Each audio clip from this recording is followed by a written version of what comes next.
तर नमस्कार, मी ईशा. तर 12वीच्या पेपरमुळे काय आमची शाळा तर 10 वाजता सुटते.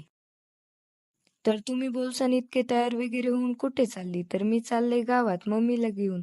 तर मम्मी 2 दिवस झाले खूप आजारी आहे. मम्मीला ताप वगैरे येतोय त्यामुळे मी चालले हॉस्पिटलला.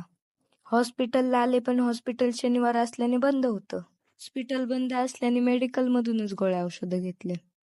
मेडिकलमध्ये गोळ्या वगैरे घेऊन मी आले किराणा स्टोअरला आणि ह्या छोटीला मी तिचं नाव विचारले बघा कशी सांगते.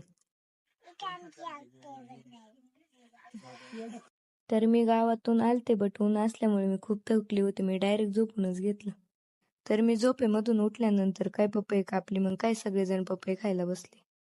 आणि हा बघा इकडं कसा पपई खातोय. बघा कसा पोज देतोय. तर काय मला घरी काही काम नव्हतं मग आमच्या घरात जवळ एक शिव मंदिर आहे म्हणून म्हणलं चला तरी देवाच्या तरी पाया पडून येऊ. लय दिवस झाले इकडं आलो नाही. आणि इकडचं वातावरण पण खूप भारी होता. आणि हे पारिजातचं झाड याचे मी बी शोधित होते पण याला शेंगाच नव्हत्या. बरं जाऊन द्या. ब्लॉग आवडला असेल तर फॉलो करा, नसेल आवडला तरी फॉलो करा कारण आपले फॉलोअर्स खूप कमी.